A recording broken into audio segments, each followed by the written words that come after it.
Wow, but this episode went hard on both the setup for Doors to Come and the amazing presentation of the darkness.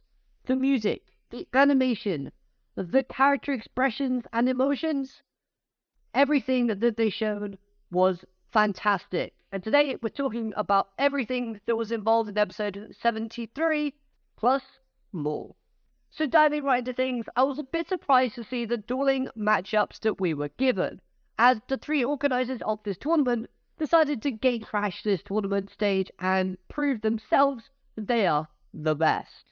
And I loved this, as it played to the pride that each of the characters had, especially when you look at Asaka and Yuno. Now, the matchups of Asaka versus Kawitel, Rovan versus Yuna, and Yumu versus Nyandastar are working a lot better than I first initially thought they would. And honestly, besides Yuna versus Rovan, the other two I wasn't that thrilled at seeing. However, this was quickly changed thanks to the backstory and the presentation that was presented with both duels. We'll firstly talk about the Yumu versus Nyandastar duel, as this was all about Yumu testing out her new, tightly sealed deck case. Now this was to prevent anyone from adding in the Darkness Drake card, or if it decided that they were able to put it into a deck, then the mastermind behind the whole darkness situation that we have going on, someone with technology beyond this time period. Now that line really does help set up Otis being the main antagonist in all of this, as we know that he should be in the past, and he would have futuristic technology, knowledge and advancement, with the skills to be able to create it. Plus, all of Otis's connections with the relic just helps to point him in an even bigger spotlight. And we know that Otis likes to make a grand entrance. The tournament is a grand entrance, and he made an appearance in Tournament in Sevens, so maybe he can make an appearance at the end of this one. Now, another interesting line from this duel was after the Darkness took over Yulu, she mentioned to Nyandastar that Nyandastar was the same person from before, meaning that whoever's controlling our characters through the power of darkness has also encountered Nyandastar before. So she even has a connection in all of this. Of course, we had the whole when the relic cards you turn into a cat, so of course we knew she would have to play a role somehow. But seeing this was awesome, and I hope they expand on this in the future / next episode. As for Yumu's character, I like seeing how she approached this duel with that sense of uncertainty and worry regarding the return of the Darkness Drake card and the darkness possessing her yet again. She's seen firsthand how differently people act when under its influence, plus she'd obviously had people tell her how she was acting when she got possessed against Yugioh. So all of that, mixed in with her being young and unsure, thus leading to her feeling apprehensive or even scared.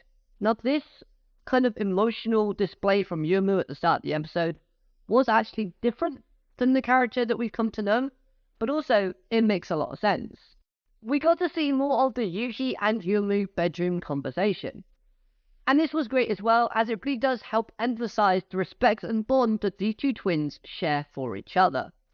It felt emotional, and it felt sweet and heartfelt, how they finally are trusting and relying on each other during these unclear occasions.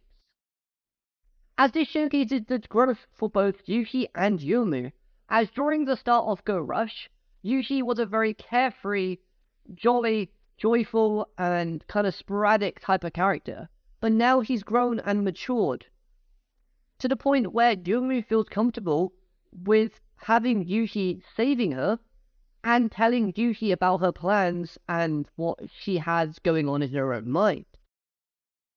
Because we saw at the start of the series that Yumu wasn't all that trusting of Yuki, nor would she share her schemes or ideas with him at the start, and just kind of let Yuki catch up if he could.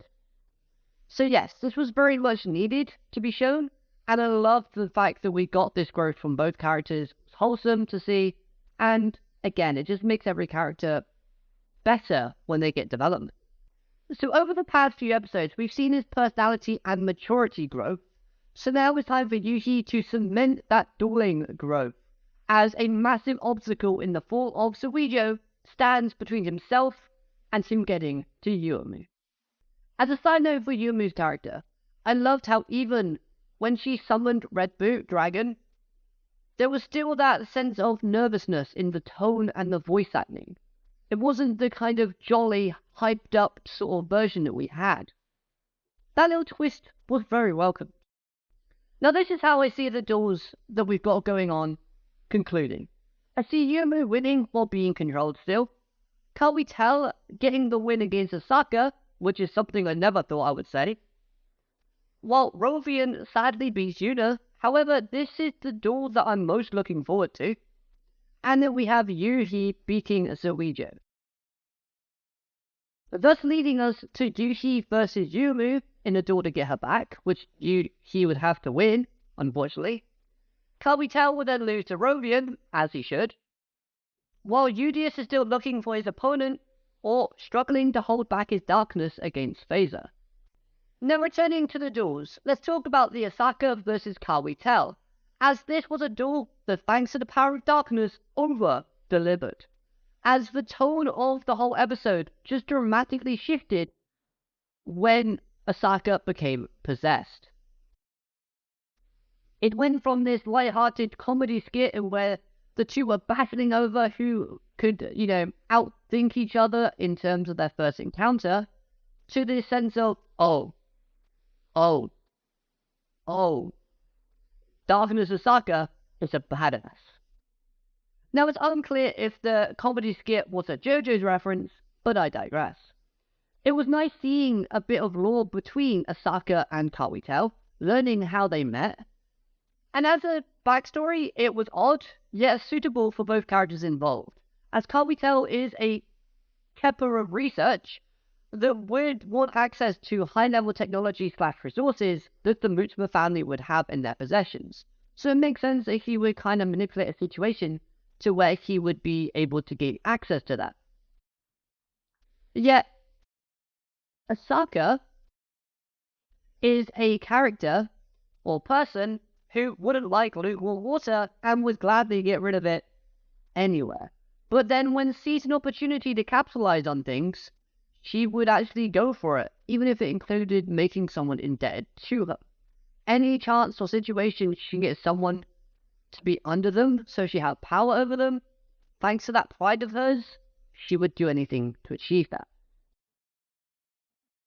So yeah, overall this episode was fantastic. I loved how much effort and detail we're getting on this darkness gimmick.